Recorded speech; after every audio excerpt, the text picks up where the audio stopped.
안녕하십니까, 정현아입니다. 우리 선택 과목 중에 행정소송법을 선택했을 때 유일한 단점 중에 하나가 최신 판례 강의를 들어야 된다는 거예요. 그래서 오늘 이 시간에 정리를 하면 그 좋은 점수를 맞을 수가 있으니까 집중해 보도록 하시고, 일단 우리 기본 강의든 객관식 강의든 교과서를 가지고 공부를 하신 분들의 경우에 아마 실제 시험장에 들어가시면 한 이 수업 듣기 전에 10개 정도, 뭐 10개보다 적을 수도 있고 10개보다 많을 수도 있고, 대충 평균적으로 10개 정도 지문이 여러분이 전혀 모르는 지문들이 나와요. 행정소송법의 경우에는. 그런데 이 10개들이 주로 이제 판례인데, 이 10개 중에 5개 정도는 지문이 하나씩 들어가거든요, 문제에. 그러다 보니까 요거의 경우에는 실제로 공부를 하지 않더라도 문제를 맞추는 데는 지장이 없어요. 왜냐면 이거 모르는 거 빼고 나머지 사지선다로 풀어도 답이 나오고, 그다음에 정 아닌 경우에는 소거법을 통해서 이제 이게 답인 거고. 그래서 최신 판례가 정답으로 나오는 경우도 있는데, 한 개 들어가면 나머지 4개 지문을 명확하게, 뭐 대상 적격을 예로 들자면 대상 적격이 있는 거 없는 거 여러분이 명확하게 이제 공부를 하셨을 텐데, 그걸 가지고 다 소거를 했는데 남는 게 이거 하나밖에 없다라고 하면 이제 이거를 답으로 찾으시면 되는 건데, 문제는 여러분이 모르는 지문 이 10개 중에 한 문제에 2개가 겹치는 경우가 있어요. 그 나머지 5개 정도가 한 문제에 2개가 이제 겹치게 되는데, 이러면 이제 둘 중에 하나가 답인데 이걸 판단을 못 하잖아요. 그렇기 때문에 이제 최신 판례 강의가 필요한 거고, 그래서 10개 정도 나오다 보니까 이 중에 5개는 지문에 하나씩 끼고, 그래서 5문제가 여러분을 괴롭힐 텐데, 5문제도 아니죠. 이 2개가 중복되면 한 문제로 줄어들잖아요. 그래서 한 4문제 정도가 이제 여러분이 못 푸는 문제가 이제 나올 텐데, 이 강의를 듣고 나면 한 문제는 우리 양보하고 3문제까지는 맞출 수 있어요. 왜냐하면 모든 거를 100점 맞으려고 대비하면 이게 자료가 워낙 두꺼워지니까. 그래서 이제 주로 이제 여러분이 모르는 지문은 최신 판례 그것들 중에서도 한 3개년 정도 판례 중에서 이제 나오는 거고, 물론 이제 그 전에 거를 지금까지 출제되지 않았던 판례를 출제하면 그건 어떻게 대비가 안 되는 거고, 그럴 때는 어떻게 한다? 여러분 시험장 들어가기 전에 좋아하는 숫자 하나를 찍으세요. 뭐 조삼모사로 찍으시든지. 조삼모사 몰라요? 조삼모사. 조금 모르면 3번이고 다 모르면 4번이고. 아무튼 그런 식으로 하시면 되고요. 그 다음에 이제 또 여러분 지금 자료를 2개를 받으셨을 텐데, 사실 작년에 23년도에 행정소송 규칙이라고 하는 게 처음으로 제정이 되었어요. 처음 만들어졌어요. 지금까지 행정소송 규칙이라는 게 없다가 작년 이제 여러분 한참 봄종합반 기본 강의 시작할 때 그때쯤 막 만들어져 가지고 올해 3월 1일부터 시행되고 있거든요. 근데 이게 출제 범위 안에 들어가는지 안 들어가는지가 현재 애매한 상태인데, 산업인력관리공단에다가 문의를 해도 뭐 두리뭉실하게 답을 할 뿐 명확하게 시험 범위에 들어간다 안 들어간다 이야기를 안 해요. 그래서 계속 어떡하지 고민을 하고 있다가 올해 이제 교수님들 교과서를 봤더니 좀 반영을 많이 하셨더라고요. 그리고 제가 이번 주 주말에 전국 모의고사 보잖아요. 전국 모의고사 제가 이제 출제를 하는데 자꾸 이 규칙을 내고 싶은 마음이 저 스스로도 들더라고요. 그래서 고민하느니 그냥 공부하는 게 낫겠다 싶어서, 그리고 대부분의 내용들이 여러분이 다 알고 있는 내용이에요. 그래서 뭐 그닥 부담스럽지는 않을 테고, 일단 먼저 행정소송 규칙부터 끝내버리고 이제 판례 강의 하도록 할게요. 일단 행정소송 규칙 처음 페이지 꺼내 보시면, 자 1조 목적에 이 규칙은 행정소송법에 따른 행정소송 절차에 관하여 필요한 사항을 규정함을 목적으로 한다. 뭐 그냥 1조라서 읽어본 거고, 이게 여러분 시험 문제 출제될 것은 아니고, 이제 출제 가능성이 이제 조금 있는 거, 거기 보시면 1조 목적하고 2조하고 굵은 글씨 차이가 다르죠. 그나마 여러분 시험에 출제 가능성이 있는 것을 제가 제목을 굵게 표시해 놨어요. 그래서 여러분은 굵은 조문 위주로 보시면 되는 거고, 굵은 글씨 아닌 것은 그냥 진짜 너무 불안하다 싶을 때 그냥 읽어보시고 솔직히 안 보셔도 돼요. 자 일단 2조 뭐 설명을 드리기 전에 배경 지식으로, 여러분 그 옛날에 지방세 시행령에 따라서 중과세했던 사건 기본 강의 시간에 공부한 거 기억나세요? 일단 지방세법이 있죠. 지방세법은 국회가 만드는 거고, 이 지방세법에서 고급주택에 관하여 대통령령에서 알아서 정해라. 그 가액과 면적을 대통령령에서 알아서 정해라 라고 했는데, 그래서 그게 바로 지방세법 시행령이죠.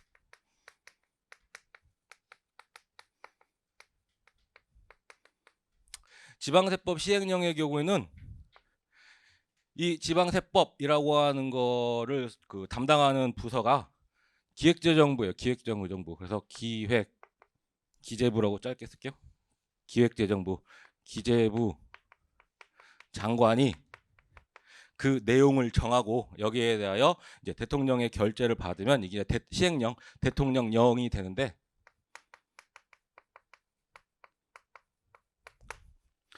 그래서 담당 공무원, 자 대구 사건이라고 했잖아요. 그래서 대구시장이 갑이라고 하는 사람에게 중과세를 하였다.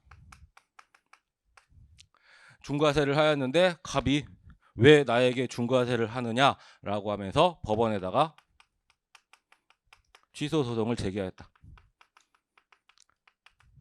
취소 소송을 제기하면서 첫 주장했던 게 이거는 위법한 과세 처분이다.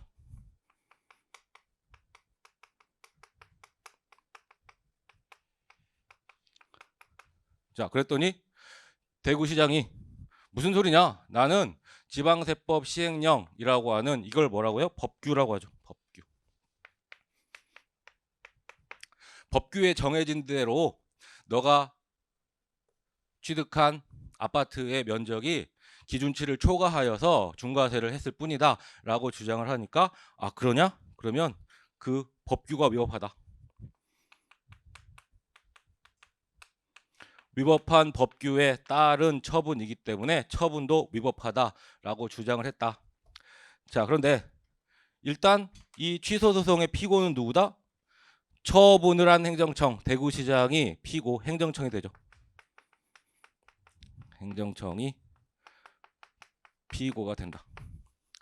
자, 그래서 이와 같은 법규의 경우에는 법규의 내용만을 가지고 이거 면적만을 규정하고 가액에 대해서는 규정을 안 했네? 라고 하는 식으로 이 내용 자체를 가지고 법원으로 가면 된다 안 된다? 안 된다. 뭐는 인정이 안 된다? 추상적 규범 통제는 인정이 안 된다.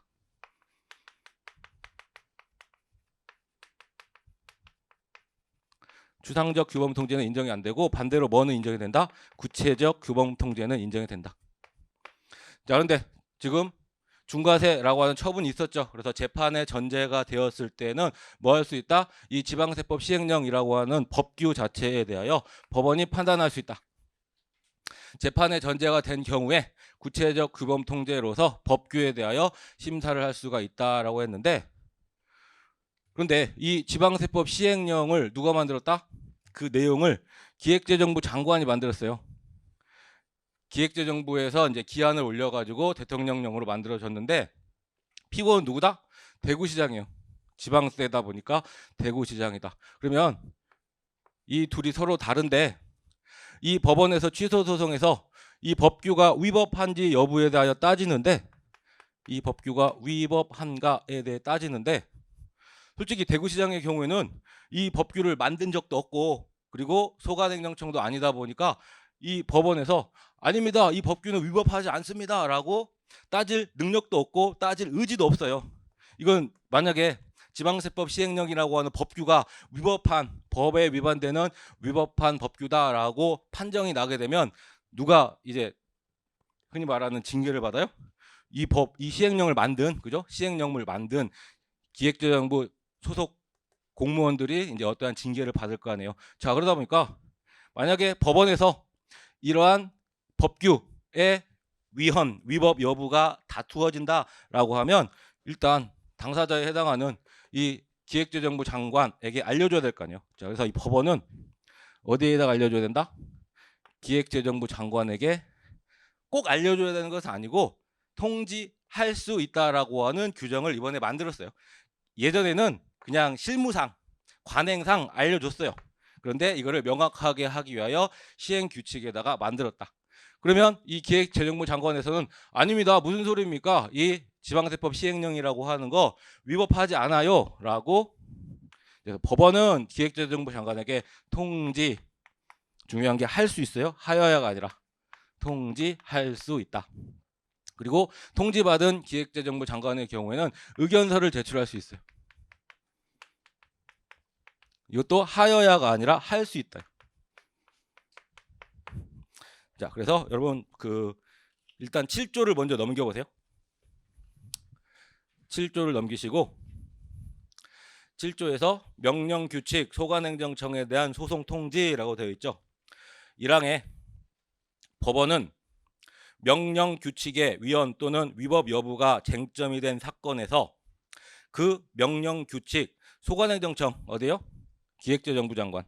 소관행정청 옆에다가 기획재정부 장관 써놓으시고 그 명령 규칙 소관행정청 기획부 장관과 피고 누구예요? 대구시장.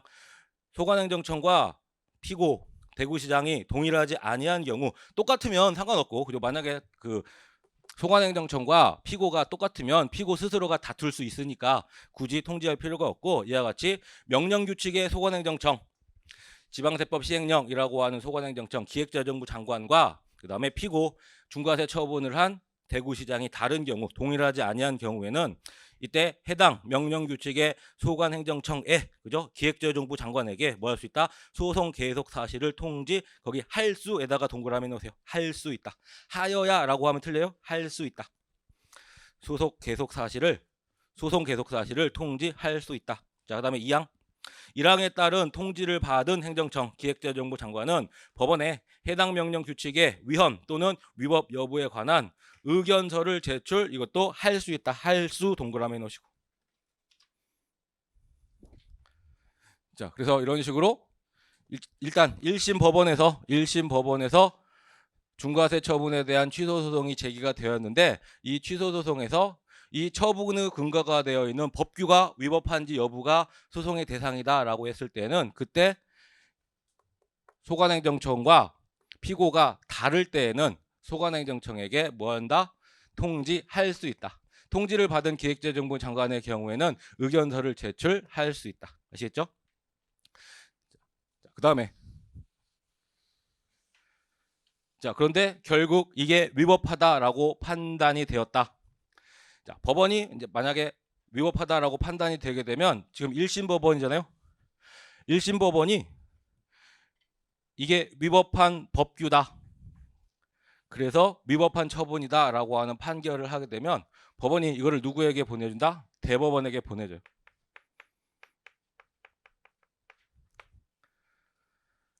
대법원에게 판결문을 이제 보내준다. 자, 보내주면 대법원이 우리 지금까지 공부한 건 뭐였다? 대법원이 지금 이 지방세법 시행령이 위법한데 지금 대구에서 사건이 발생했는데 이 위법한 시행령을 부산에서도 대전에서도 서울에서도 또다시 적용할 수 있다 보니까 이거를 적용하지 못하도록 하기 위해서 관보에 게재한다. 관보에 게재하는데 관보를 담당하는 부서가 어디다? 행정안전부 장관이라고 했잖아요. 행정안전부에서 관보를 담당하니까 행안부 장관에게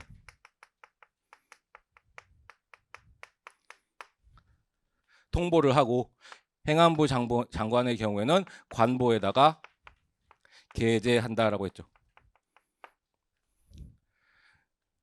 자, 그런데 자, 다시 행정안전부 장관의 경우에는 관보를 담당하기 때문에 대법원이 행정안전부 장관에게 통보를 해줘라 라고 했는데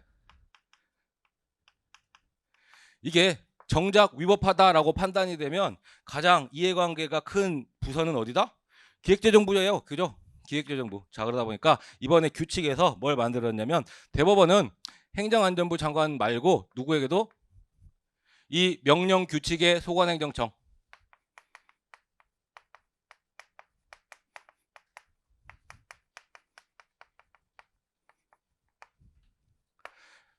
행정안전부 말고 플러스 명령규칙의 소관행정청에게도 통보를 해줘라 라고 하고 있어요. 자, 그래서 일단 자, 규칙 다시 2조 오셔가지고 비교해가지고 거기 법률이 되어 있죠. 행정소송법. 자, 비교 먼저 볼게요. 행정소송법 6조 1항에 행정소송에 대한 대법원 판결에 의하여 명령규칙이 헌법 또는 법률에 위반된다는 것이 확정된 경우에는, 자, 대법원 뭐 굵게 되어 있지만 한 번 더 밑줄 치시고, 대법원은 지체 없이 그 사유를, 자, 사유 동그라미에서요. 사유를 행정안전부 장관 밑줄 치시고 행정안전부 장관에게 통보하여야 한다. 자, 그다음에 2항 1항의 규정에 의한 통보를 받은 누구는 행정안전부 장관은 행정안전부 장관 밑줄 치시고 지체 없이 이를 관보에 게재하여야 한다. 그래서 이 행정안전부 장관을 자꾸 뭘로 바꾼다? 법무부 장관으로 바꾸는데 법무부 장관이 아니라 행정안전부 장관이에요. 관보 담당 부서가 행정안전부다. 그래서 행정안전부 장관에게 이제 통보를 하게 되는데, 자, 이번에 만들어진 행정소송 규칙 2조 보세요. 자, 대법원은 재판의 전제가 된 명령규칙이 헌법 또는 법률에 위반된다는 것이 법원의 판결에 의하여 확정된 경우에는 그 취지 동그라미세요. 취지를 해당 명령규칙의 소관행정청에 통보하여야 한다. 자, 그래서 혹시라도 이게 두 개가 같이 나오거나 거기 해당 명령규칙의 소관행정청 이렇게 길게 나오면 별로 어려울 게 없는데, 그렇지 않을 경우를 대비해서 규칙은 뭐를? 규칙은 취지를 소관행정청에게, 그 다음에 우리 아까 법률에서는 동그라미 했던 거 사유를, 법률에서는 사유를, 자, 요 단어 가지고 구별하세요. 소관행정청에게 해주는 것은 취지예요. 여러분 소관행정청이잖아요. 소관행정청 취지 이렇게 치읓자 기억해가지고 취지를 소관행정청에게, 그 다음에 사유를 행정안전부 장관에게 통보한다. 이렇게 구별해서 기억하시고, 자, 그다음에 2항에 보시면 대법원 외의 법원이 1심 법원이나 2심 법원, 대법원 외의 법원이 이란과 같은 취지의 재판을 하였을 때에는 해당 재판서 정본을 지체 없이 대법원에 송부하여야 한다. 요거 말하는 거예요. 1심 또는 2심에서 이러한 명령규칙이 위법하다라고 하는 판단을 하게 되면 어디에다가? 대법원에다가 해당 재판서 정본을 송부한다. 재판서 정본 송부. 1심이나 2심에서 명령규칙이 위법하다라고 판단을 하게 되면 이걸 누구에게 넘겨준다? 대법원에게 넘겨준다. 그러면 대법원이 행정안전부 장관에게 그 사유를, 그 다음에 명령규칙의 소관행정청에게 그 취지를 통보해준다. 아시겠죠? 그래서 뭔가 여러분이 지금까지 공부한 것과 관련하여 헷갈릴 만한 것 중에 하나가 바로 2조예요. 2조. 그래서 2조. 소관행정청에게도 통보해준다라는 거 요거 하나 기억하시면 돼요. 자, 그다음에 뭐 3조는 여러분 읽어보시면 되고, 4조 우리 행정소송법에서 법에서 8조 2항에서 행정소송법은 46개밖에 없다 보니까 다른 법률을 준용한다. 준용하는 법률 3개가 뭐였어요? 법소집이었죠. 법원조직법, 그 다음에 민사소송법, 그리고 민사집행법이었는데 법원조직법 규칙은 없어요. 세상에. 그렇기 때문에. 그런데 민사소송 규칙하고 민사집행 규칙은 있거든요. 요거를 준용한다라는 거예요. 그래서 4조 읽어보시면 행정소송 절차에 관하여 법, 이게 행정소송법이죠. 행정소송법 및 이 규칙, 행정소송 규칙에 특별한 규정이 있는 경우를 제외하고는 그 성질에 반하지 않는 한, 우리 행정소송법에서는 법소집 3개였는데 민사소송 규칙, 민사집행규칙, 소집에 해당하는 거, 민사소송법, 민사집행법을 준용한 것과 마찬가지로 규칙의 경우에도 민사소송규칙, 민사집행규칙을 준용한다. 뭐 그 정도 보시면 되고. 자, 그 다음에 제5조 가셔서 우리 재판관할과 관련하여 원칙적으로 재판관할은 어느 법원이 담당한다?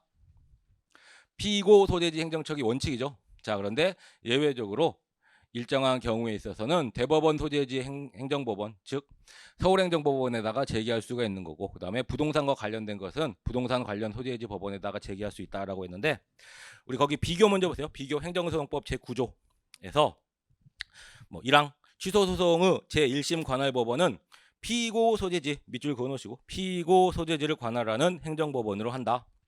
그런데 2항 제1항에도 불구하고 다음 각호 어느 하나에 해당하는 피고에 대하여 취소 소송을 제기하는 경우에는 대법원 소재지를 관할하는 행정법원에 제기할 수 있다. 여러분 지문에 대법원 소재지라고 나올 수도 있고 뭐라고 나올 수도 있다. 서울행정법원이라고 나올 수도 있어요.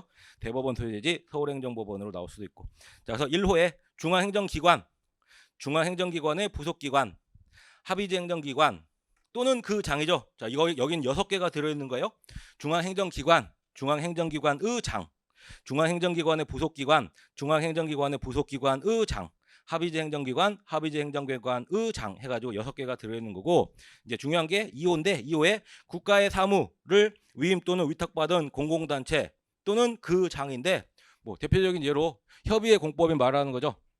그래서 예를 들어서 공무원연금관리공단의 경우에는 그 본사가 제주도에 있거든요. 자, 그러면 피고 소재지 행정법원이라고 하면 이때는 제주지방법원에다가 제기하는 게 원칙이에요. 자, 그런데 우리 육지에 있는 사람들이, 육지에 있는 공무원들이 공무원연금관리공단과 관련된 소송을 제기할 때 전부 다 비행기 타고 제주도까지 갈 수 없다 보니까, 그러다 보니까 이러한 경우에 어디에다가 제기할 수 있도록 길을 마련해줬다. 대법원 소재지 행정법원, 즉 서울행정법원에다가 제기하도록 길을 마련을 해줬는데, 문제는 만약에 공무원 연구관리공단 대전지사 사건이다라고 하면 대전에 있는 사람은 거리상으로 제주도 가기도 애매하고 서울까지 올라오기도 애매하고 딱 대전지방법원에다가 소재기하면 딱 좋겠는데, 그죠?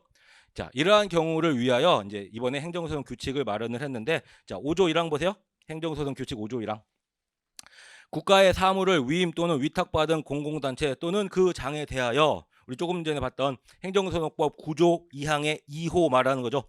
그래서 다시 국가의 사무를 위임 또는 위탁받은 공공단체 또는 그 장에 대하여, 공무원연금관리공단에 대하여 그 지사나 지역본부 등, 자, 한 번 더 밑줄 치세요. 종된 사무소, 종된 사무소의 업무와 관련이 있는 소, 대표적인 예로 대전지사죠. 공무원연금관리공단 대전지사와 관련이 있는 소를 제기하는 경우에는 그 종된 사무소 소재지, 밑줄 치시고, 그 종된 사무소의 소재지, 즉 대전지방법원 말하는 거죠. 그 종된 사무소의 소재지를 관할하는 행정법원에 제기할 수 있다. 그래서 여러분은 키워드로 종된 사무소의 경우에는 그 종된 사무소 소재지 관할법원에다가 제기할 수 있다. 이것만 기억하시면 특별히 어려울 건 없을 것 같고, 뭐 2항은 그 부동산과 관련되어 있는 건데 거기 제가 방점도 찍어놨어요. 그래서 뭐 전부 다 뭐 부동산, 뭐 특정 구역이라고 해가지고 읽어보시면 어렵지 않을 거니까 넘어가시고, 그다음 이제 제 6조 피고 경정인데, 자, 조문 읽어보시면 법, 행정소송법이죠. 행정소송법 제14조 1항에 따른 피고 경정은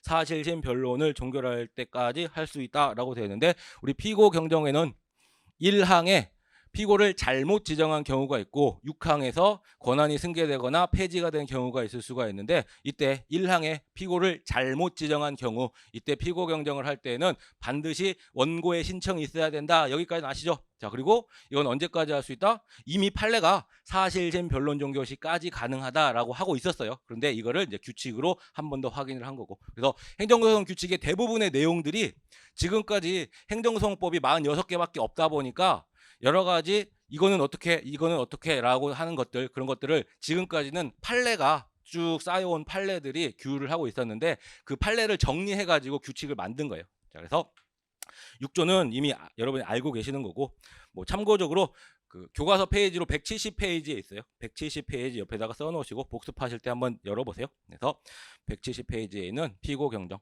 그래서 피고를 잘못 지정했을 때 원고의 신청이 반드시 있어야 하고 피고를 바로잡을 수 있는 경정 가능한데, 이건 언제까지 가능하다? 사실심 변론 종교 시까지 가능하다. 기존의 판례의 태도에 따라서 그냥 규칙을 만든 거고, 7조는 아까 봤고, 그 다음에 8조 이거 여러분이 읽어보시면 되고, 그 다음에 9조 가보세요.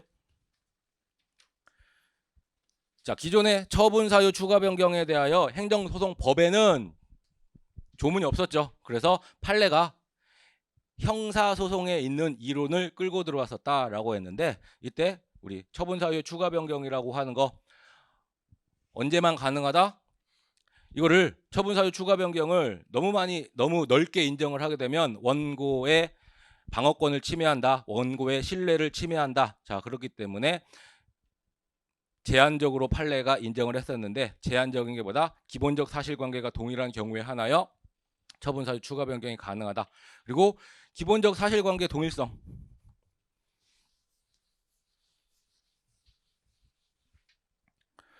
처분 사유 추가 변경이라고 하는 거.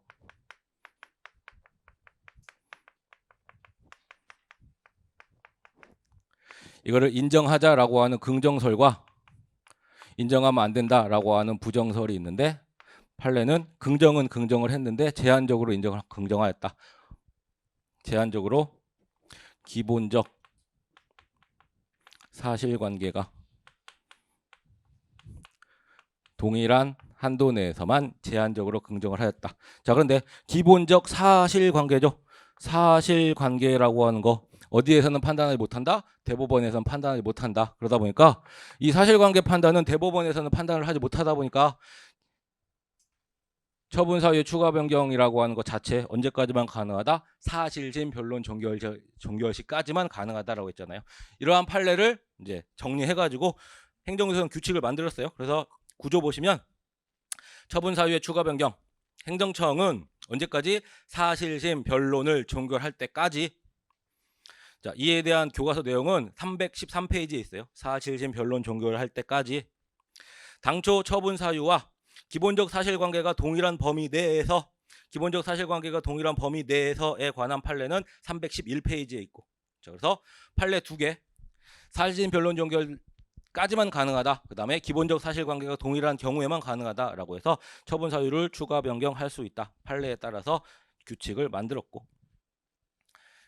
자, 그 다음에 이제 10조 집행정지인데, 우리 집행정지는 공부할 때 집행정지의 효력은 언제까지 있다? 결정 주문에서 정한 시기까지.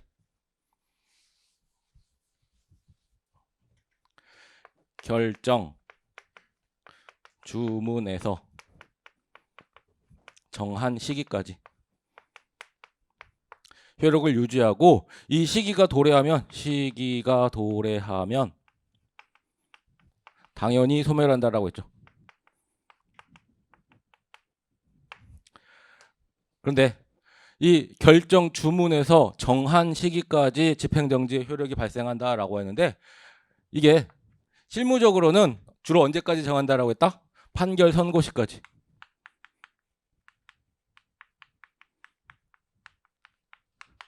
일반적으로 판결 선고 시까지 뭐 갑소유의 건물의 철거를 정지한다라는 식으로 판결 선고 시까지 했는데, 제가 체험엔 아줌마 이야기했었죠. 저기 그 우면산 밑에 두레마을에 살고 있는 체험엔 아줌마가 불법 건축물을 짓고 살고 있어가지고 쫓겨나게 생겼는데, 그래도 엄동설한 한겨울에 쫓겨나는 건 조금 그렇지 않느냐라고 해가지고 집행정지는 일단 언제까지 정지한다? 2024년 3월 31일이 될 때까지 정지한다. 이런 식으로 주문에서 정한 시기까지 이제 집행정지가 되도록 하고 있었는데, 이거를 조금 명확하게 이번에 규칙을 만들었어요. 어떤 식으로? 결정 주문에서 정하기는 정하는데 어느 범위 내에서 정한다? 판결 선고 시로부터, 너무 많이 늘리면 안 되고 판결 선고 시로부터 30일 내로, 30일 내의 범위를 정해가지고 정할 수 있다.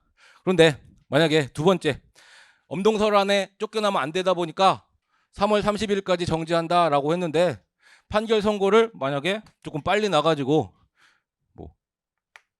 11월 30일 날 판결이 선고가 났다라고 하면 11월 30일로부터 30일 내에 하면 차라리 집행정지를 안 시키고 그냥 바로 부셔버리는 게 차라리 낫지.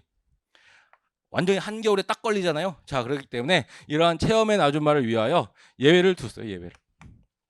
여러 가지 사정을 고려하여 이 30일을 넘어갈 수 있게는 해줬고. 자, 그래서 10조 보세요. 10조. 법원이 23조 2항 집행정지죠. 집행정지 조문 23조 2항에 따른 집행정지를 결정하는 경우 그 종기는, 자, 이번에 이제 만들어진 게 뭐다? 본안 판결 선고일로부터 30일 이내의 범위에서 정한다. 자, 기존에 주문에서 정한 시기까지 집행정지의 효력이 유지된다라고 했는데, 그 주문에서 정하는 시기의 범위를 어떻게 하고 있다? 선고, 그죠? 판결 선고일로부터 30일 이내의 범위에서 정한다. 이게 원칙이에요.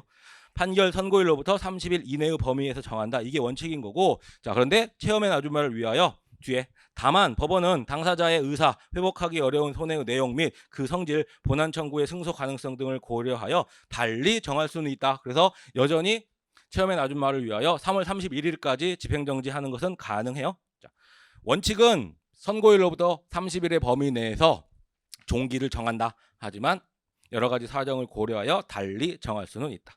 아시겠죠? 그다음에 이제 10조의 2는 여러분이 읽어보시면 되고, 11조, 12조 쭉 넘어가시고 13조도 넘어가시고 14조 사정 판결.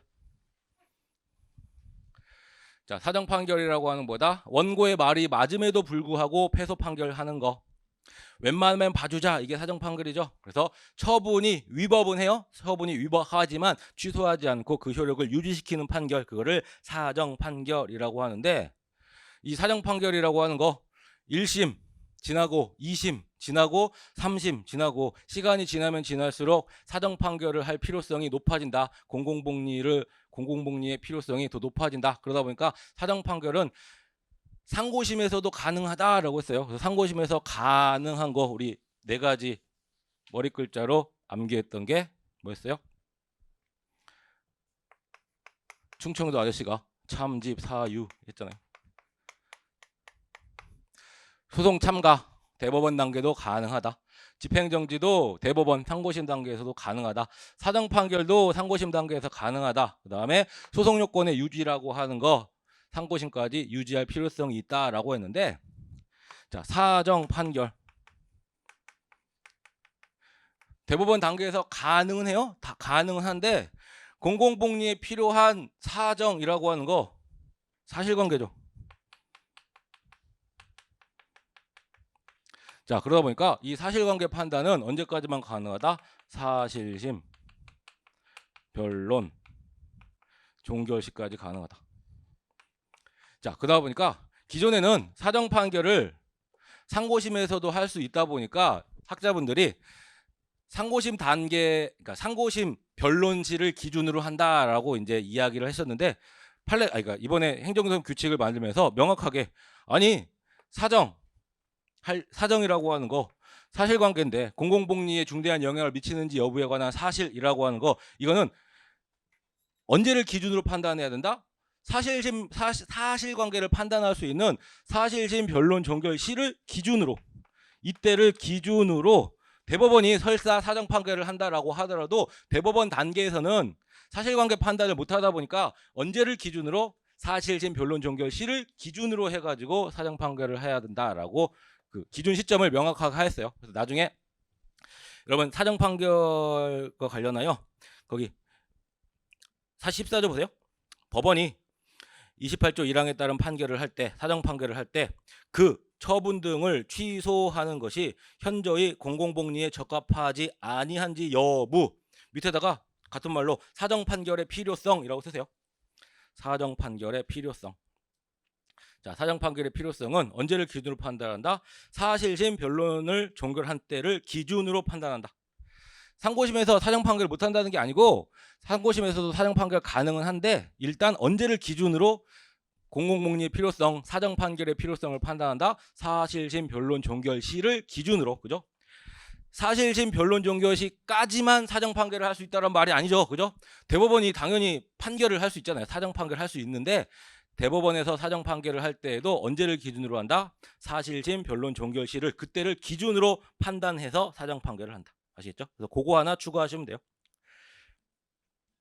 그래서 여러분 교과서 사정 판결과 관련된 교과서 보시면 제 교과서 그 문구에는 다른 것들은 전부 다 사실심 변론 종결시라고 되어 있는데 사정 판결 부분에서만큼은 사실심이 빠져 있었을 거예요. 그런데 그 교과서에서 그 부분을 끼워 넣으세요. 그래서 이제는 그냥 변론 종결시가 아니라 사실심 변론 종결시로 바뀌었다. 요거 하나 이제 바뀌었어요. 자, 그다음에 15조와 관련하여 행정소송도 민사소송과 마찬가지로 당사자주의가 지배를 한다. 직권심리주의가 보충적으로 가미되기는 하지만 원칙이보다 당사자주의다. 당사자주의는 특히 처분권주의가 처분권주의와 변론주의로 구별이 되는데, 특히 처분권주의가 뭐다? 소송의 시작, 개시죠. 소송의 끝, 종결. 그 다음에 그 심판 대상과 범위를 당사자가 내가 알아서 결정할게 라고 하는 거, 그죠? 저 물건 내가 알아서 처분할게 라고 할 때 처분이잖아요. 그래서 내가 알아서 결정할게, 시작과 끝, 대상과 범위를 당사자가 알아서 결정한다, 이거를 처분권주의라고 했는데, 자, 그러다 보니까 우리 법원에서 원고와 피고가 서로 싸우다가 나 이거 그냥 없었던 일로 할게요 라고 하는 종결에 해당하는 취하, 이거는 인정이 된다라고 했죠. 취하는 당연히 인정이 된다. 처분권주의에 따라서 원고가 소송을 없었던 일로 할게요 라고 하는 취하, 이거는 이제 당연히 인정이 되는데, 이에 대하여 원고가 내가 진 걸로 할게요 라고 하는 포기, 그 다음에 피고가 내가 진 걸로 할게요 라고 하는 인락, 서로 반쯤 양보하자 라고 하는 화해 라고 하는 거, 요거는 명문에 규정이 없다. 규정이 없기 때문에 학설 대립이 있는 거고, 다만 우리 법원이 개입해 가지고, 법원 또는 조정위원회라고 하는 개입에 따라서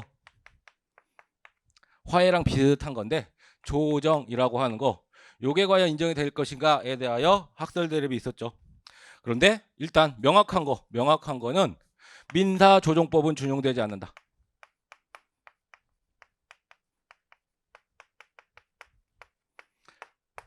민사조정법은 준용되지 않는다. 그렇기 때문에 조정대조는 인정되지 않는다가 지금까지 다수설이었어요. 자, 그런데 실무상으로는 만약에 피고가 어떠한 과세처분을 했다, 과징금을 100억을 부과했다라고 했을 때, 법원이 생각하기에 원고 승소 과징금 빵원, 피고 승소 과징금 100억 하는 건 조금 애매해요. 자, 법원이 생각하기에 50억이 딱 적당할 것 같은데, 그럴 때 실무상으로는 원고에게 50억 정도는 내지? 라고 하면 뭐 그 정도는 제가 낼 수 있어요 라고 하고, 피고에게 그냥 과징금 50억만 부과하지? 라고 법원이 개입을 하면 그러죠 뭐 라고 했을 때 실무상으로 어떻게 해결했냐면, 지금까지는 민사조정법이 준용되지 않아서 조정제도가 인정되지 않는다가 다수설이다 보니까 실무상으로는 그러면 피고는 50억 과징금으로 바꾸고 원고는 그냥 소를 취하해버리세요 라고 하면, 소는 취하되고 이제 실질적으로는 50억 과징금만 내면 되는 식으로 이렇게 해결했는데, 이거 약간 편법이잖아요. 조정제도가 인정되지 않는데 이런 식으로 편법을 쓰다 보니까 이러한 편법을 없애기 위하여 조정에 관한 근거 조문을 만들었어요. 그게 바로 15조예요. 그래서 행정소송법에는, 자, 요거는 아직까지 명확해요. 행정소송법에는 민사조정법이 준용되지 않는다. 요거는 명확하게 옳은 지문인 거고, 실무적으로 조정제도가 편법적으로 이용이 되었는데, 이거를 이제 행정소송 규칙에 넣어가지고 15조 보시면 1항에 재판장은 신속하고 공정한 분쟁 해결과 국민의 권익 구제를 위하여 필요하다고 인정하는 경우에는 소송 계속 중인 사건에 대하여 직권으로 소의 취하, 밑줄 그어놓으시고, 처분 등의 취소 또는 변경. 자, 소의 취하, 원고에게는 50억 내고 소 취하하세요. 처분 등의 취소 또는 변경, 공정거래위원회에다가 이거 100억인데 50억으로 변경하세요. 이러한 식으로 소의 취하, 처분 등의 취소 또는 변경, 그 밖에 다툼을 적정하게 해결하기 위하여 필요한 사항을 서면으로 권고할 수 있다. 서면 동그라미 넣으시고, 자, 말로 하면 안 되고 서면으로 해야 돼요. 서면으로 권고할 수 있다. 그다음에 뭐 나머지는 이제 가볍게 재판장은 1항의 권고를 할 때 권고 이유나 필요성 등을 기재할 수 있다. 뭐 등등 보시면 되는 거고. 자, 그다음에 자, 그리고 조정과 관련된 거는 교과서에 392페이지예요.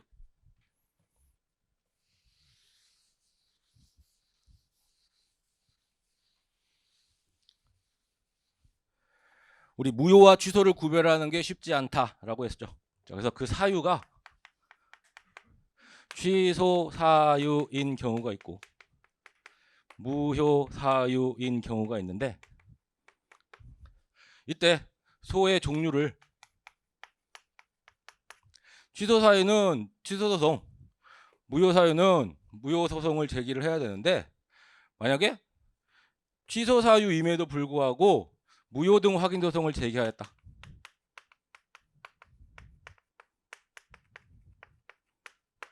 반대로 무효 사유임에도 불구하고 취소 소송을 제기하였다. 그러면 법원이 어떠한 판결을 한다?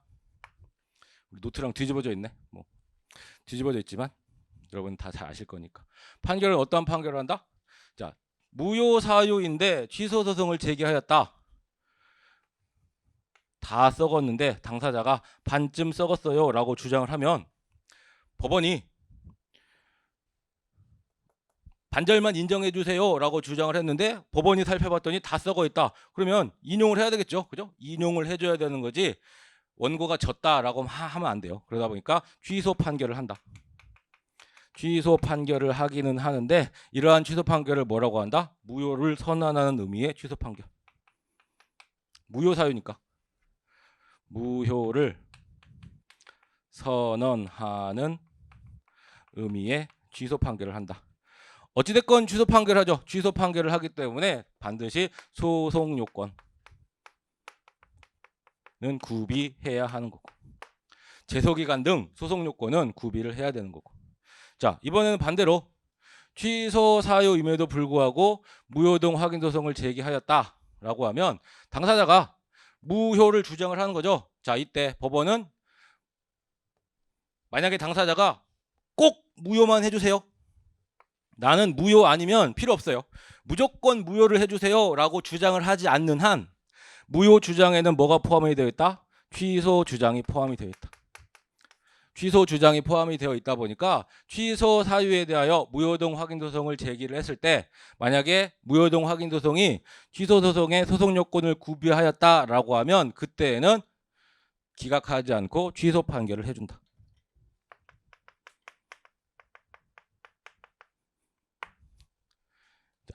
무효 주장에는 뭐가 포함이 되어 있다? 취소 주장이 포함이 되어 있다. 자, 그러다 보니까 당사자가 나는 취소 필요 없어요. 무조건 무효를 해주세요 라고 주장하지 않는 한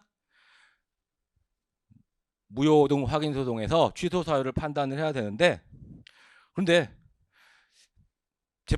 재판장 입장에서 이 사람이 무조건 무효를 해달라는 건지 취소라도 해달라는 거지 무효가 안 되면 취소라도 해주세요 라고 하는 건지 모를 수도 있잖아요. 자, 이렇게 모를 때는 물어볼 수 있다 라고 하는 이제 근거 조문을 만들었어요.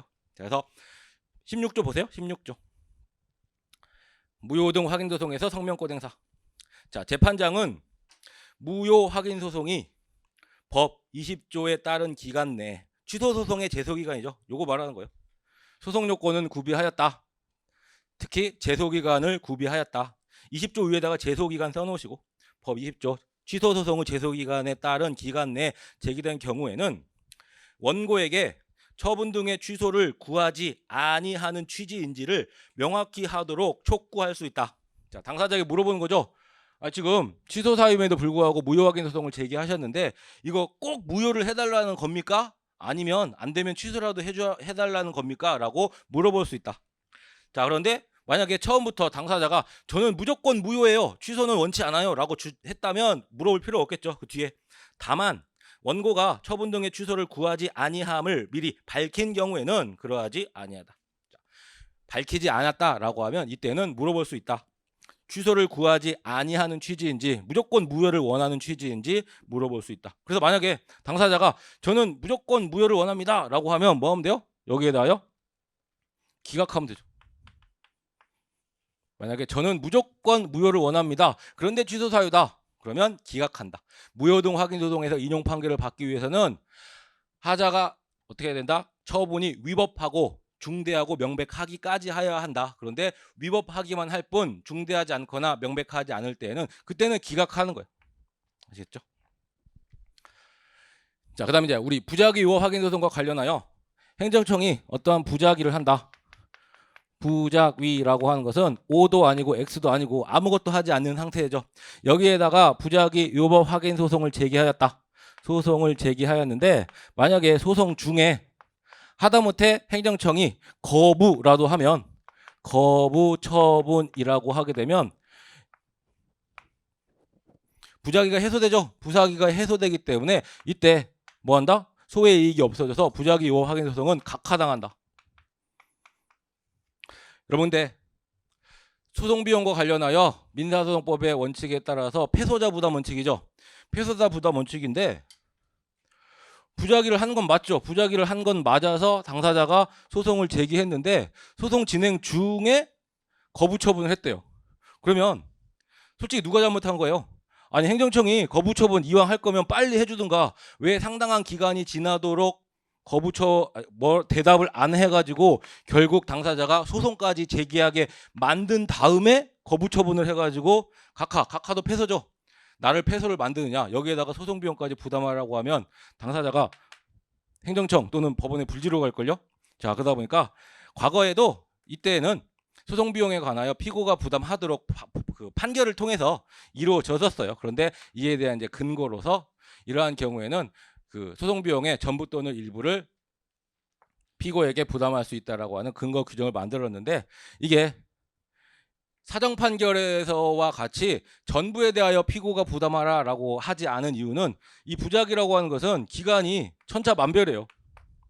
만약에 뭐 상당한 기간에는 해당이 된다라고 할지라도 1개월 아니 뭐 1개월이 아니라 뭐 2주 지나고 나서 소 제기하는 건 가능하잖아요. 그죠? 소 제기를 하는 건 가능한데 2주 동안 부작위했다라고 해서 소 제기했는데 행정청이 거부 처분했다. 그러면 이거는 오히려 원고가 잘못한 거죠. 이때는 그러니까 소송 비용을 원고가 물는 거고 만약에 이게 2주가 아니라 뭐 20개월이 지났다.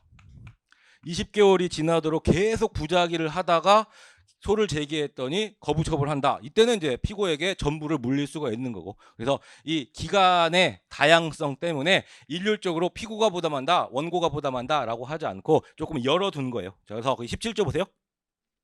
부작위 위법 확인 소송의 소송 비용 부담이라고 해서 법원은 부작위 위법 확인 소송 계속 중 행정청이 당사자의 신청에 대하여 상당한 기간이 지난 후 처분 등을 함에 따라 이 처분은 당사자가 원하는 처분일 수도 있고 거부 처분일 수도 있고 부작위만 해소되기만 하면 되죠. 처분 등을 함에 따라 소의 이익이 없어서 소를 각하하는 경우에는 소송 비용의 전부 또는 일부를 피고가 부담하게 할 수 있다라고 근거 규정을 마련하였다. 주의하실 게 우리 사정 판결의 경우에는 원고의 말이 맞기 때문에 피고가 부담한다라고 되어 있지만 이거는 피고의 그러니까 소송 비용의 전부 또는 일부를 피고가 부담하게 할 수 있다예요. 아시겠죠? 그래서 제가 방점 찍은 부분 주의하세요. 전부 할 수도 있고 일부만 할 수도 있고 그리고 하여야 한다. 피고의 부담으로 하여야 한다가 아니라 할 수 있다라는 거. 아시겠죠? 그래서 16조, 17조 보시고 뭐 18조 넘어가시고 자, 당사자 소송. 자, 당사자 소송의 경우에도 지금까지 이거를 항고 소송의 대상으로 삼아야 될지 또는 민사 소송의 대상으로 삼아야 될지 당사자 소송의 대상으로 삼아야 될지 여기에 대하여 분분한 견해들이 있었다. 그런데 이거를 누가 정리해 왔었다? 판례가 정리해 왔었다. 판례가 정리해 왔었는데 그거를 이제 쭉 규칙으로 만든 거예요. 그래서 여러분 다들 아시는 내용이에요. 19조 보시면 자, 1호에 가 보세요. 가. 자, 굵은 글씨 보세요. 2주 정착금 주거 이전비. 자, 제가 김호강 시간에 영종도를 수용하기로 했다. 영종도를 수용하기로 했는데 이때 영종도에 땅을 가지고 있는 갑의 경우에는 이 토지에 대한 보상금을 받으면 된다. 그런데 단순히 토지에 대한 보상금만 받는 게 아니라 간접보상이라고 해서 이 갑이 이 땅에서 농사를 짓고 살았다라고 하면 이 농지에 대한 보상도 해줘야 되는 거고 그 다음에 뭐 을이라고 하는 사람이 여기에다가 횟집을 운영하고 있었다라고 하면 사업 폐지로 인한 보상을 해줘야 되는 거고 어떠한 병이라고 하는 사람이 그 보증금 1,000만 원에 월세 20만 원짜리 주거에 전세로 살고 있었는데 이 사람은 토지 소유자가 아니기 때문에 토지 보상을 못 받잖아요. 자, 그래서 이 사람이 이주할 수 있도록 이주비 이런 것을 지원해 줘야 된다라고 했는데 이런 것들 전부 다 당사자 소송의 대상이 된다라고 했었잖아요. 그래서 거기 가 보시면 공익사업을 위한 토지 등의 취득 및 보상에 관한 법률에 따른 이주 정착금 그다음에 주거 이전비 이게 이주비 예약이 하는 거고, 그다음에 나 보상금 증감에 관한 소송, 이거 대표적인 형식적 당사자 소송으로서 보상금 증감에 관한 소송, 이거 당사자 소송이죠. 그다음에 다 하천 편입 토지 보상, 이거 하천법에 따라서 하천 편입 토지 보상 이거 당사자 소송의 대상이 된다라고 했었고, 그다음에 2호에서 가 보시면 납세 의무 존부의 확인, 우리 세금과 관련하여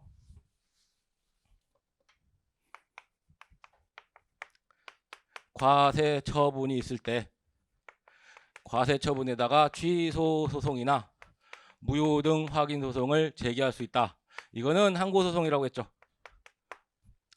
자, 그런데 노란색으로 해야겠다. 일단 과세 처분이 나오니까 이거를 납세하고 나서 나중에 이거 돌려달라라고 하는 민사소송법상 부당이득 반환 청구 소송의 일종인 과오납금 환급 청구 소송, 이거는 민사소송이라고 했고, 똑같은 환급 청구 소송인데 뭐는 부가가치세 환급 청구의 경우에는 얘는 당사자 소송이라고 했고, 그다음에 납세 의무 또는 조세 채무 부존재 확인 소송, 요게 당사자 소송인 거고. 자, 세금과 관련해서 요 네 가지 구별하라고 했었죠. 과세 처분에 대하여는 취소 소송 또는 무효동 확인 소송을 제기하는 거고, 그다음에 이미 납부한 세금을 돌려달라라고 하는 과오납금 반환 청구 소송, 이거는 민사소송에 따른다. 부당이득 반환 청구 소송의 일종이다. 그다음에 똑같은 환급이지만 부가가치세 환급 청구 소송은 당사자 소송으로 하는 거고, 그다음에 납세 의무 부존재 확인 소송, 이거는 당사자 소송이라고 했는데 요거를 규칙에 만든 거예요. 자, 그리고 한 김에 요 세 가지의 경우에는 피고가 누가 된다? 피고가 행정 주체다. 대등한 당사자들끼리의 싸움이잖아요. 민사소송이나 당사자소송. 그렇기 때문에 피고가 행정 주체이다. 하지만 항고소송의 경우에는 피고가 행정청이다.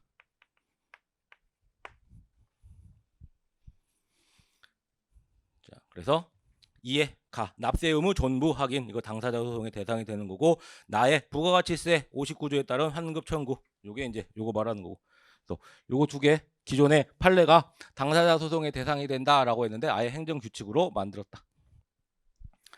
그다음에 다 보시면 석탄산업법이라고 굵은 글씨 되어 있는데, 우리 그 교과서 판례 중에는 석탄산업법상 석탄가격 안정지원금 이거 당사자 소송의 대상이 된다라고 했는데, 비슷한 취지에서 거기 맨 뒤에 재해위로금 이거 하나 여러분 안 배운 거예요. 재해위로금 요거 뭐 적당하게 하이라이트 해놓으시고, 그래서 여러분 이제 키워드로 석탄산업법 이거 기억하시면 되죠. 석탄산업법에 따른 석탄가격 안정지원금뿐만 아니라 재해위로금 이것도 당사자 소송의 대상이 된다. 그다음에 라 보시면 5.18 민주화운동 관련자 보상이라고 했는데, 우리 그냥 민주화운동 관련자 보상의 경우에는 위원회가 이 사람이 진짜 민주화운동을 한 사람인지 아닌지를 판단해 봐야 된다라고 했죠. 그래서 그냥 민주화운동 관련자에 대한 보상은 항고소송의 대상이 되지만, 광주 민주화운동, 이게 5.18이 광주잖아요. 5.18 민주화운동, 광주 민주화운동 같은 거예요. 5.18 광주 민주화운동 관련자, 5.18 광주 민주화운동 관련자의 경우에는 이미 이러한 사람들이 확정이 되어 있다 보니까 법률에 의하여 보상 청구권이 직접 발생한다. 그렇기 때문에 이거는 당사자 소송의 대상이 된다라고 했었고, 그다음에 마 보시면 공무원의 보수, 퇴직금, 연금 등 지급 청구. 공법상 신분 지위 확인, 이거 전부 다 여러분 다 알고 있는 내용들이잖아요. 자, 그다음에 마지막으로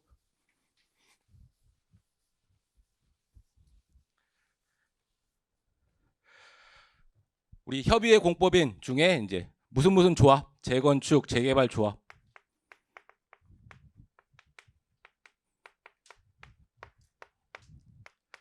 자, 조합원들에 의하여 재개발, 재건축 조합을 만든다. 그런데 이 단계까지만 하더라도 민사관계에 불과하다. 그런데 여기에 대하여, 이 조합에 대하여 만약에 행정청이 조합 설립 인가를 한다. 키워드가 설립이죠. 설립 인가를 하게 되면 이 조합이 행정청이자 동시에 행정 주체인 이제 협의의 공법인으로 바뀌게 되는데, 그래서 이 설립 인가가 있게 되면 이제 공법 관계로 바뀌어요. 공법 관계로 바뀌는 거고, 특히 이 설립 인가는 말은 인가이지만 우리가 공부했던 인가, 보충 행위로서의 인가가 아니라 얘는 그 성질보다 특허다. 이 조합을 행정 주체이자 동시에 행정청으로 만드는 특허에 해당한다. 그래서 만약에 이 조합 설립 행위에 문제가 발생했다. 그런데 인가 이후에는 뭐를 다툰다? 얘는 일반적인 인가가 아니라 특허에 해당되기 때문에 이 조합 설립 인가 자체를 항고소송의 대상으로 삼아야 된다. 라고 했고, 그 다음에 이 조합 설립 인가가 있고 나서 이 조합이 어떠한 사업 시행 계획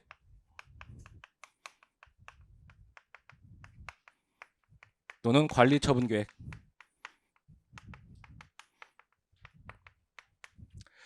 여기다가 이제 계획 인가를 하게 되죠. 계획 인가를 하게 되는데, 이 계획 인가를 할 때 이 계획 인가의 이 인가는 진짜 인가이다. 자, 그러다 보니까 얘가 기본 행위가 되는 거고,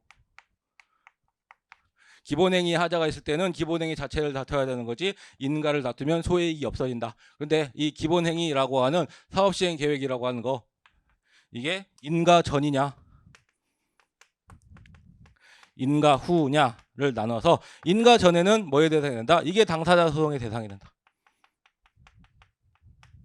인가 후에는 항고소송의 대상이 되는 거.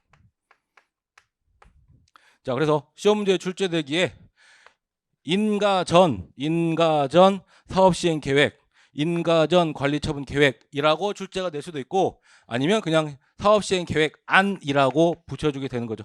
사업 시행 계획 안, 관리 처분 계획 안에 대하여 인가가 붙으면 안자가 떨어지는 거고, 그죠? 자, 그래서 이와 같이 인가 전 사업 시행 계획, 인가 전 관리 처분 계획에 대하여 다툴 때 뭘로 한다? 당사자 소송으로 한다. 또는 인가 전이라는 표현하고 안이라고 하는 표현이랑 똑같아요. 그래서 여기까지는 이제 여러분 다 알고 계시는 건데, 자, 조합 설립 인가가 있었어요? 자, 첫 번째 인가. 자, 그런데 조합 설립 인가가 있고 나서 이 설립 내용을 변경하고 싶을 때,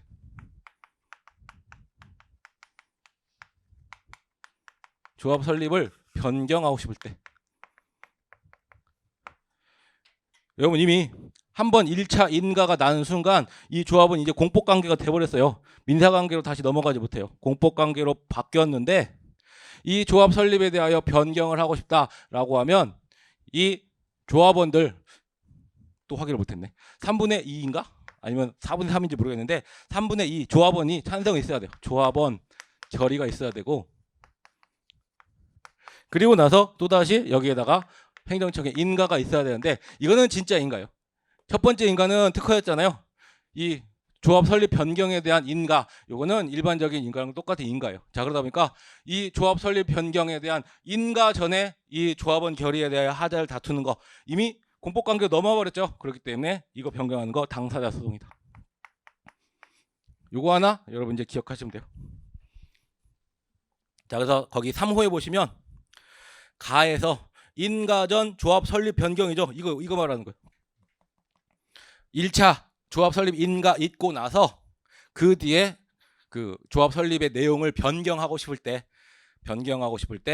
다시 총회 결의를 받고 행정청의 인가를 받아야 되는데, 이러한 인가 전에 조합 설립 변경에 대한 총회 결의 효력을 다투는 소송, 이미 공법관계로 넘어와 버렸기 때문에 당사자 소송으로 다투어야 된다. 자, 그다음에 인가 이전 사업 시행 계획, 인가 이전 관리 처분 계획, 이거는 여러분이 지금까지 늘 봤던 거, 요거 말하는 거. 그래서 당사자 소송에 관하여 쭉 행정소송 규칙에서 정리를 해놨으니까 보시면 되고, 시간이 애매하지만 뭐 잠깐 쉬었다가 하도록 하겠습니다. 그럼.